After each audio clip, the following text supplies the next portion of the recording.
In this episode, I'm going to walk you through a recent advertising shoot that I did for the new Reflex S lights from StellaPro. Stay tuned.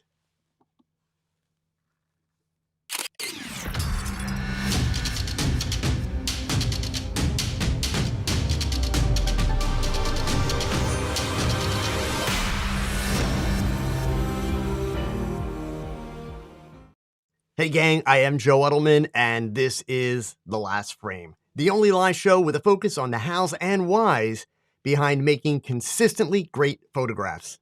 And for the next 30 minutes, I'm here to help you improve your photography. So hopefully my mouth is going to work a little bit better for the rest of the show. And if you're watching live, you know the drill. Please leave me a little note in the chat. Let me know you're here and let me know where you're watching from. And of course, if you're watching the replay, no worries. Please leave a comment below the video. It's always cool to see where photographers are tuning in from.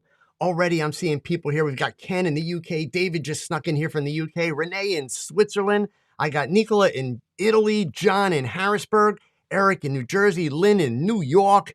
Alvin is in, I think, Virginia. We got Victor in Rhode Island. Mike up in Montreal. You guys are awesome. Thank you. All of you are part of a growing global community of photographers in over 100 countries who tune in to watch The Last Frame every week. You know, of course, it will help a lot of people find out about The Last Frame if you could do me a solid and hit that thumbs up below the video, right? Like, you know, right down there. Good, okay? And of course, while you're down there, feel free to share that button or hit that share button. Let your photography friends know that we are streaming live on YouTube right now. Twitter and Facebook are the easiest and fastest way to get the word out. And by the way, if you're a member of any photography clubs or groups, please let them know all about The Last Frame, right? Don't keep it all to yourself. Remember, photography is not a competition. It is a passion to be shared. All right, gang. So tonight, everybody liked the walkthrough that I did last week. I want to take it one step further. I'm going to walk you through a shot that has been all over social media the last couple days. In fact, it was getting posted by B&H and StellaPro just today. For an upcoming live stream that I'm going to do. I want to walk you through start to finish. How did this come about? Why was I taking the picture? And more importantly, I'm really interested in kind of tuning you into the decisions that I made. The shoot part, believe it or not, is actually pretty easy. The lights that I used are really cool, and I'm going to mention those. They're brand new, but I will tell you just really quick. Full disclosure, I am an ambassador for StellaPro Lights. I am not being paid for this video. All the words that are coming out of mouth are mine. In fact, it's not scripted, none of that. I will tell you a little bit about the lights tonight because I think they're cool as all get out. But if you really want to learn more about the lights, make sure that you're following me on Instagram, Facebook, Twitter, because starting tomorrow morning, I will be posting links next Tuesday. That's November 16th at 5 p.m. Eastern Time in the US. I'll be doing another presentation for B&H EventSpace, and it's a whole hour about the evolution that we are in the middle of with LED lighting and, of course, the reflex lights. And I promise you, in that presentation, we're going to get into the nitty-gritty. And here's the cool part. For those of you that really like to nerd out on the tech, because you know I'm not a big tech guy, right? I will have Cole, who is one of the engineers who actually helped build and design and create the reflex lights. He will be on the live stream with me next Tuesday. So you'll be able to pump him for as many questions as you want, especially on the hardcore tech stuff. He's going to be able to answer them. All right. So in case you have not been paying attention to my social media feeds, and I cannot imagine why you wouldn't be. What else could you possibly be doing, right? This photograph has been circulating for about a week now. I think it was the end of last week where I first posted it. You can find it on my Instagram profile, which hopefully you're following me there, because if you don't know it, every one of my Instagram posts, it's a carousel. It's a little lesson, right? So I explained in all the posts that this was part of an advertising shoot that I did for Light and Motion, which is the company who makes the StellaPro Lights. They're based in California in the United States. So the goal was to put together not one, but two promotional videos that Light in Motion is currently actually using on their website, as well as they'll be showing up in some of their social media, over the next couple weeks. The video that this picture appears in actually went out in the Business Wire press release for it. So, kind of cool. It's neat to be a part of that. And it was neat to be one of the first people to be able to really put these lights to the test and see what they're all about. So that being said, what was the goal? What was the task? So what I'd like to do is I'm going to kind of start at the end, meaning I want to show you the first of 2 videos so that you can see how this image was used. And then I'm going to walk you all the way back to the beginning, and I'm going to take you step by step through every decision that I made. Okay. So let me go ahead and we'll play the first promo video first. Here you go.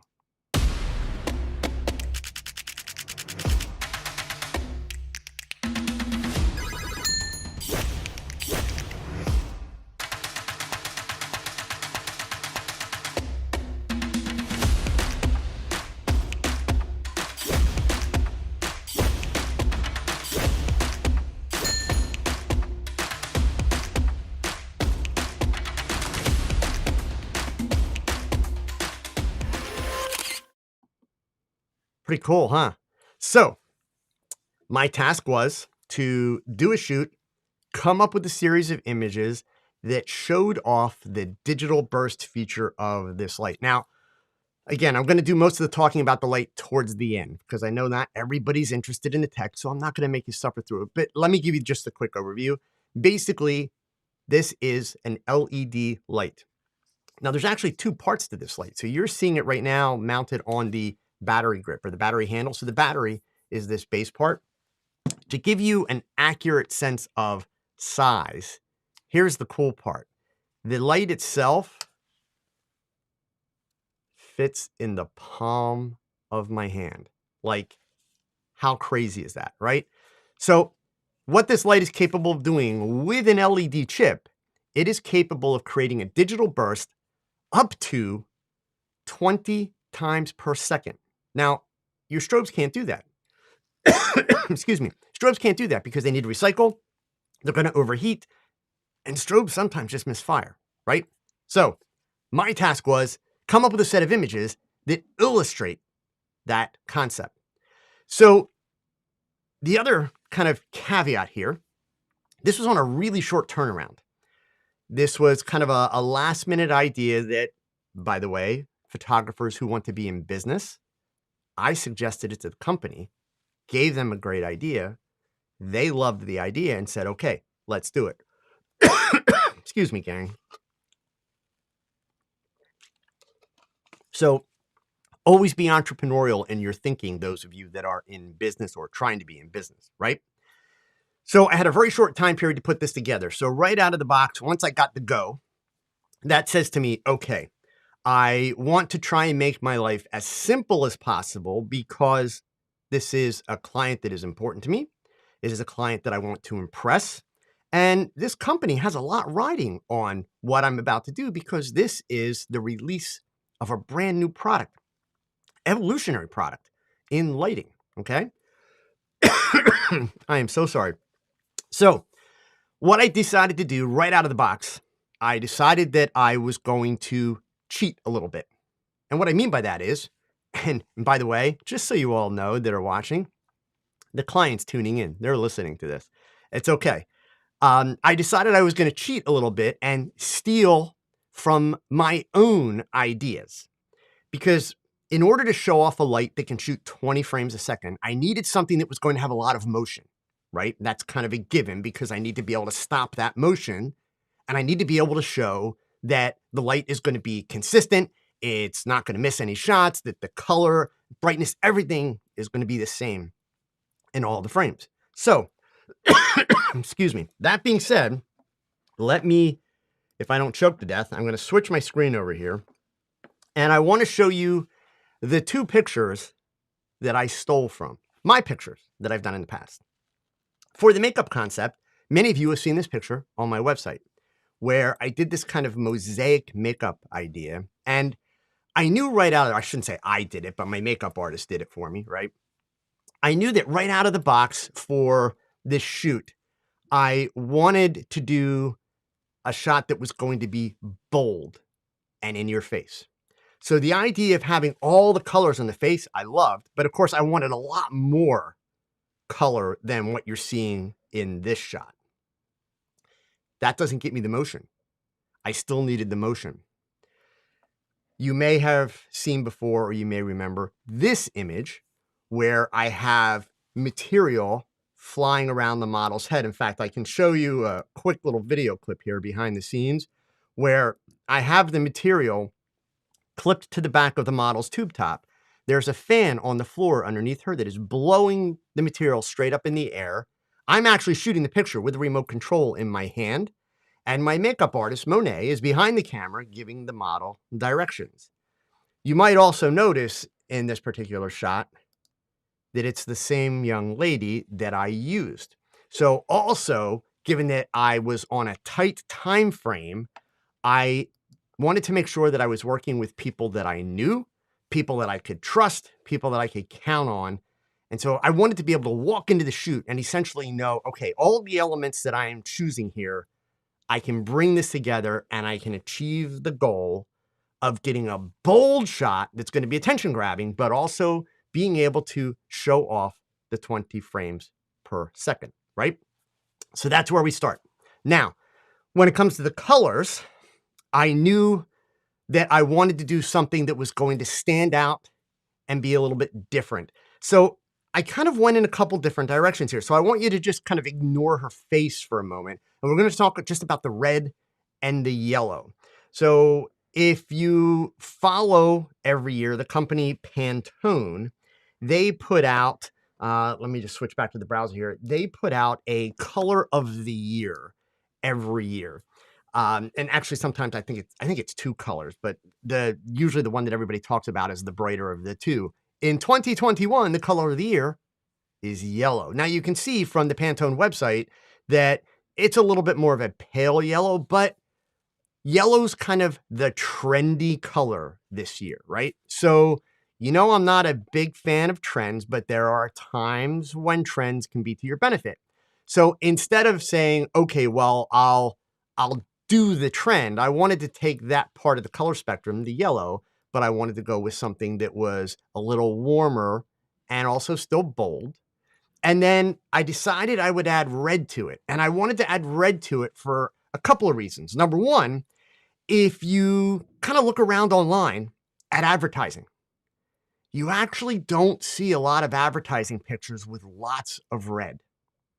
Heck, even in my portfolio, you tend to see more blues and purples than you ever do red.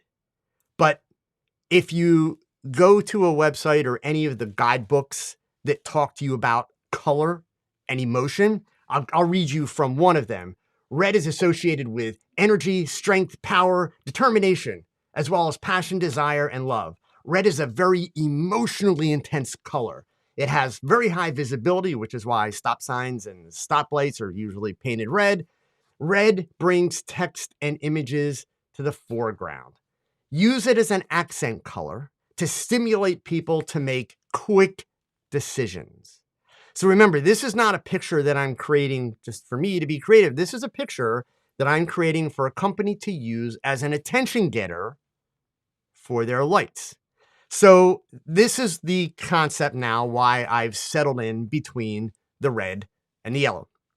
So at that point, I've got my model committed for the time. I've got my makeup artist committed for the time. So as I always do when I'm doing any kind of a creative idea, I communicated with Monet everything that I've just told you about the two shots. The first picture that I showed you, again, I'll switch back here. The first picture that I showed you with the mosaic, I sent her back a copy of that. She did that makeup, but I sent her back a copy of that and said, listen, I want to build on this idea, but I want a lot more color. And I want it to be much more mosaic and much more bold. So what we will normally do in a situation like that, especially when it's as important as an advertising campaign, she goes ahead and she does essentially kind of a trial run. So this is the selfie, if you will, that Monet sent to me. Whoops. Let me see if I can enlarge that right here. I'm not going to be able to enlarge that. I apologize. But that's the image that Monet sent to me the day prior to our shoot to say, this is the concept. Now, we have an understanding when we work together and we do that kind of work. I knew that the finished makeup would not be exactly like that. So as I'm looking at her picture, I'm not evaluating it from the sense of, okay, this is where every line's going to be. No, I'm looking at it from the sense of this is conceptual. And I know if there's anything specific about that picture that I absolutely want to see this, like, oh my God, I love that. I really want to see this. Then I will let her know that. But otherwise, it's essentially conceptually. So the only thing that I did send back to her on this particular one is that I wanted to see, and you'll notice I circled in yellow, that I wanted to see a little bit more yellow in the shot because I knew that I was going to use the yellow material. In fact, by the time I got this picture back from Monet, I had already gone to my favorite fabric store and I had purchased the yellow material that I was going to use. Okay, so I knew that that yellow was going to be important and I wanted a little bit more. Now, keep in mind, I also understood that, you know, if I needed to in post-production, it's all bright colors. So I could tweak via the hues. I could tweak any of those colors to change it, but I'd rather get as much of it in the camera as I possibly could. So that was the communication to Monet. Now, the setup that I used, and I'll show you first. Let me show you the computer generated version first here, okay? It's simply 2 lights. And again, it was 2 of the Reflex lights that we used for this shot. I have another shot that I'll actually be sharing out on social media with another video tomorrow where we did 3 lights. But this is a 2 light shot, super, super simple. It is 1 background light, barely there. Like you can notice even in the 3D rendering, right? Not super bright. I didn't want a really, really bright glow. I wanted it to be just a little bit of an accent. And then in a 24-inch Octagon softbox collapsible beauty dish, and I'll show you the actual box. It's made by Chimera, and it's a box that Light in Motion has kind of coordinated with Chimera. So it's really, really awesome because it weighs like nothing, but I'll show you that. So super setup. And then I added my usual white reflector just to get a little bit of fill. My original thought process when I set up in the studio that morning for the shoot, I was going to use 3 lights for this image. And I wound up taking the 3rd light out. The 3rd light was going to be back here as a rim light. And if you guys pay attention to a lot of my behind the scenes and a lot of those, you know, kind of beauty shots that I do, I don't want to say almost always, but a lot, I use a rim light on the back side opposite my key light.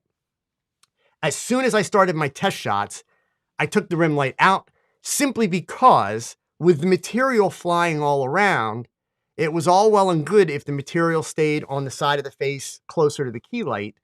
But as soon as the material started to blow out on the camera left side of the shot, the material was getting lit up by the rim light. And often I was only getting a partial rim light on the face. So it just made sense. Instead of fighting it, get rid of it because it wasn't really adding a lot to the picture. It was, I set it up, you know, almost kind of more out of habit because I tend to usually use rim lights, but that came out. And then, so in the studio that day, this is essentially kind of what in fact, here, let me go to the browser. I can show you a better version of that. I'm sorry. We'll hit the browser here and this way I can make it bigger for you. There we go. So you can see this setup that I've got going on here. I've got the 2 Reflex lights. In fact, if you look down on the floor, there's the 3rd one after I took it out, you know, as a rim and decided not to use it. I've got 1 set up for the background, 1 in this little Chimera box. So I told you about the Chimera box. I'll show it to you really quick. So this is the Chimera box. So to give you a sense of size, like next to my head, right? It's a 24-inch, super, super thin, super lightweight. Now, to give you a sense of how lightweight it is, I don't want you to take my word for it. I'm gonna do something that I know the folks at Light and Motion will probably cringe when I do this, so I'm not encouraging you to do this, but I want to show you how light this is. So these lights operate off of a USB-C cable, right? Whether you are plugging it into an AC brick or whether you're plugging it into the battery pack, it goes into the light as a weatherproofed USB-C connection, right? This box is so light.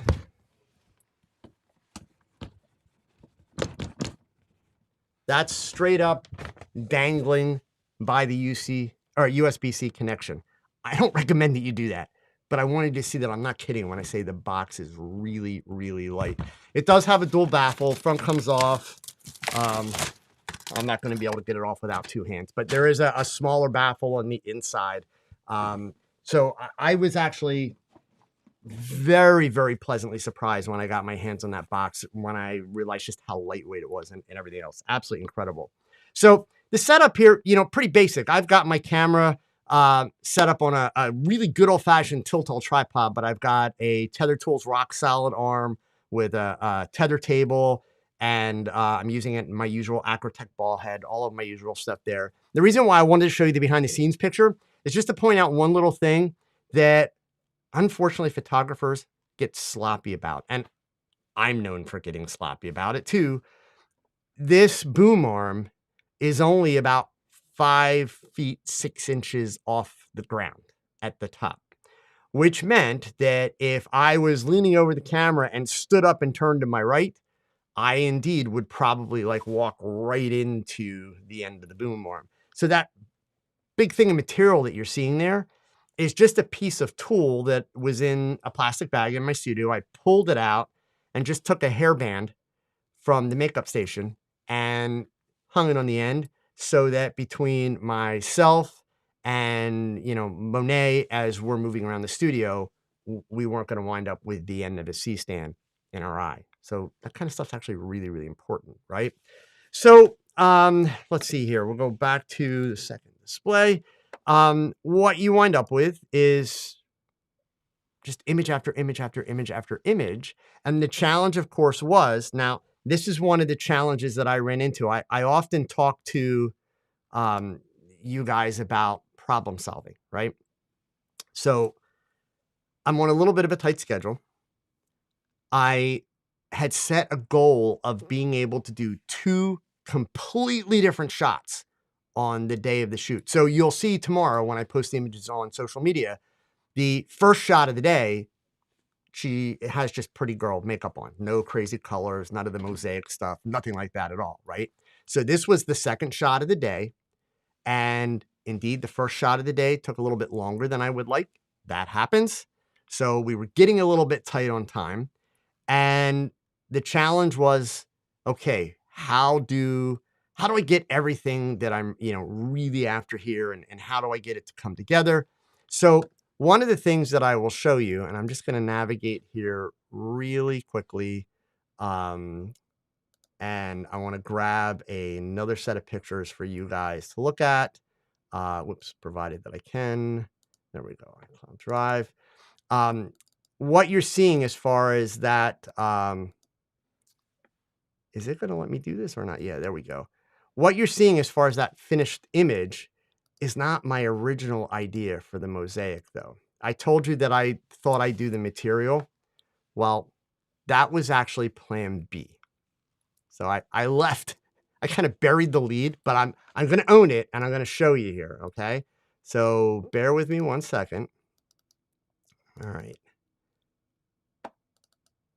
And, oh, please tell me it's going to let me see these. There we go. Okay, cool.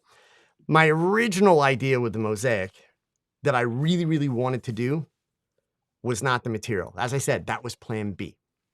Plan A was confetti. But just to give you a sense of like how consistent this light is, I'm going to cycle through really quick every frame that I shot in this sequence. So before we started throwing the confetti, and then we threw the confetti, okay? And you see the consistency from this light. Now, you might have noticed every so often there was a little bump in the background light. that was actually me obstructing the light because I was getting kind of frustrated and I was realizing that my confetti idea was not working. So fortunately, I had planned plan B, the material. And that's when I went ahead and I switched to the material to make sure that I was able to have, a shot that was going to work. And in hindsight, as you saw the confetti, and everything go by, it was one of those scenarios where actually the material was, in my opinion at least, it was the much better idea. And I'm very happy that it worked out that way. Because I think realistically, the material just has more impact and it has more contrast. So I'm ultimately just really, really thrilled with that. Okay. All right. So really quick before I run out of time. Also, at the end of the video, you notice that I had product shots there. So in the video clips where the light's turning, Light in Motion provided me those. They had already put those together. So fortunately, I didn't have to do those, right? But I went ahead and I shot a series of product shots. So the product shot that you see at the end of the video, that's actually mine. So yes, sometimes Joe photographs things that aren't living and breathing, etc. Okay. And so I did, a whole series of the lights, which I shot them independently. That's why you'll notice I have each one, white and black. And then, I even have them grouped with a little bit of a glow, grouped just on black. My setup for shooting the lights, I lit them with LEDs, not strobes. They are lit primarily with StellaPro Lights.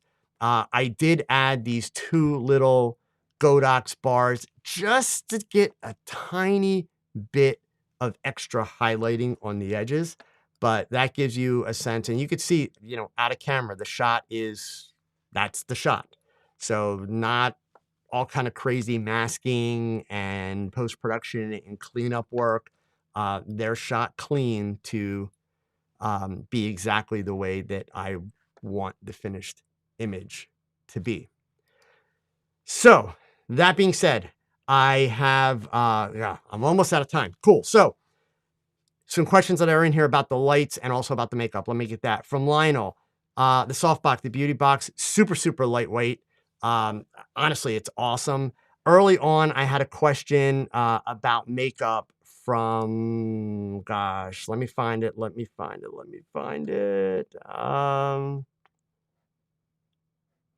And now the question's gone. But Frosty, I don't know if you're still here, Frosty, but you had asked me about that.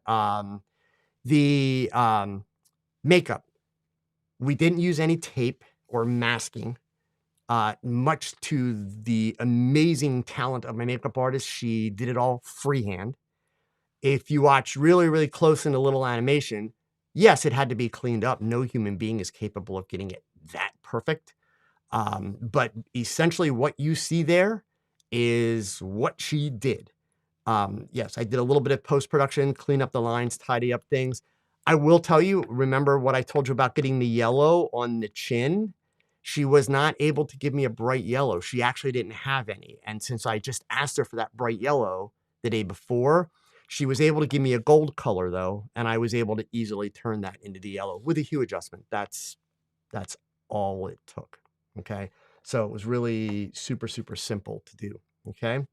So just a couple, last things about the light. I'll hit you with those and then I'll move on because I know if I don't talk about the light, some of you are going to go crazy. So I told you before, this is the way that you're seeing the light in most pictures and things like that. But here's the cool part. This whole front piece comes off because just like what you're used to seeing on a speed light, that's what's called an optic. In this case, it's the medium optic. So it's going to focus the light a little bit and narrow the throw of the light. So there are a lot of different ways you can use this. You can use it with the bare LED. You can use it with a medium optic. There's also a spot optic, which gives you an even narrower view. There is a wide optic, which I don't have here. My favorite mod is also the diffusion dome, okay? And then they even have like a gel, and I think there's more coming. I'm not sure about that. Hopefully there are, because you guys know I love colors, but that's a blue gel that goes over the top.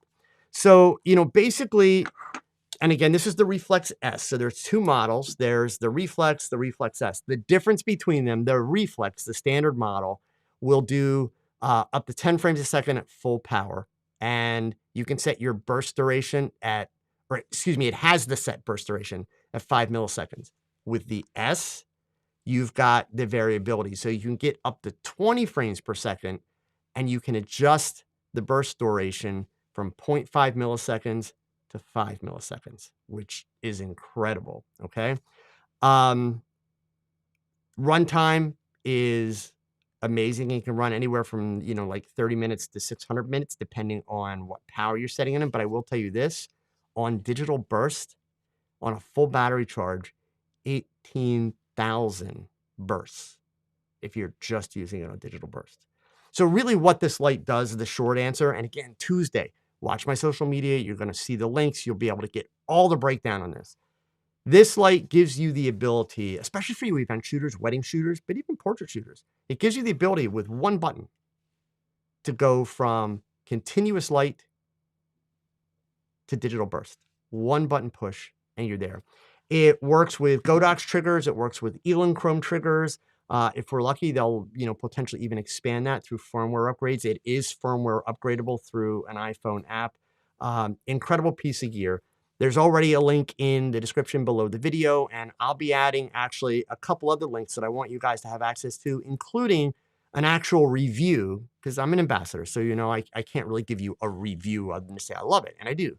But I'll give you a link to an actual review by the F-Stoppers guys and their thoughts on it, and kind of them putting it through its paces. And they have some really interesting perspectives, and I think it will help you to kind of get some additional insight into into the light.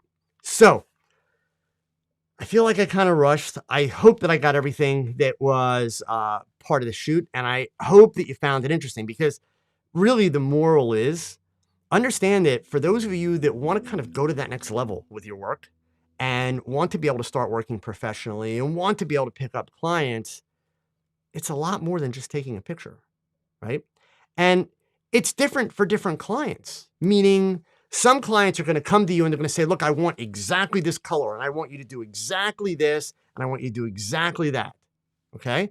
Other clients trust you to be the expert. And I was really, really fortunate that Light in Motion, they really gave me full run. My task was to show how effective the digital burst was with this light. And so at that point, though, that doesn't mean that I just go do something willy-nilly and whatever comes out, hey, here it is. It's my job as the photographer, or your job as a photographer, to really put yourself in the mindset of your client and understand that every choice you make ultimately is going to have an impact or not have impact on the product that they're hiring you to help sell. So hopefully you understand a little bit more about the decisions, that they weren't just my creative choices. They were decisions based on, I wanted that image to jump off the page on social media. Go through your Instagram feed right now. Go through the Explore tab. How many images do you see with bright yellow and bright red? Not a lot. So it's a scroll stopper, and that was the goal, okay? So that being said, Cooley Priestley, are you able to get F8 at ISO 100? Sure, if you're close enough, Cooley. Cooley, I know that you know better with lighting. You can't ask a question like that, right? F8 at 100, how far from the subject, all that kind of stuff. I will tell you this, Cooley. Tune in next Tuesday at B&H. But here's the thing, Cooley. If you're going to think like a flash photographer, you won't like this light, period. If you're going to understand that mirrorless cameras are really changing the way that we approach exposure and we approach lighting. Now, you notice I said mirrorless cameras are changing that, but yet photographers are lagging behind. Photographers are slow to adopt what mirrorless cameras are capable and designed to do. So I'll tell you straight up, right? It's not that you have to change. I'm not saying you should change, but indeed, if you are the kind of photographer who is comfortable with what you've been doing and really has no desire to change what you're doing and to grow and to evolve with your camera gear, then don't waste your time because I don't want to waste your time. But I will tell you that if you want to see lighting that is designed to work with mirrorless cameras, the way mirrorless cameras are designed to work, this is what it's going to look like. And when I say look like, I mean from a feature set. Who knows? There may be other designs and other looks down the road, right? But this is a great window into the way mirrorless cameras were designed to work with lighting gear. And I'm not going to lie, it makes it so simple. So for the B&H talk next week, it's a full hour, and I'm going to do a much bigger breakdown with use case scenarios, Cooley. So I will kind of take the traditional photographer thinking where we're at in the industry today, but then I'll go ahead and I'll give you the comparison of, okay, so this is how you would do that with a light like Reflex. And I'll make the correlations of what you would change in your workflow compared to what you do now. So hopefully you'll check it out.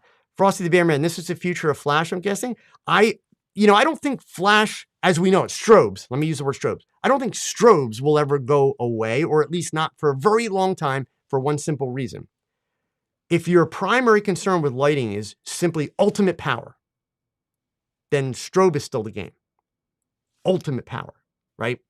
But if you are looking for versatility, if you are looking for simplicity, and if you are willing to change your approach to the way you expose with lighting, then yes, strobes make less and less sense. Flash in the form of digital burst, it's easier, it's lighter, it's smaller. I mean, seriously, look at that. Like that's studio ready. Like if I'm going to plug it into an AC brick, that's studio ready. If I'm using it, on the battery, doesn't get much smaller, right? So have a great week, gang. You know the drill, right? Stay safe. Go pick up that camera and shoot something, because your best shot, it's your next shot. Adios, gang. Take care.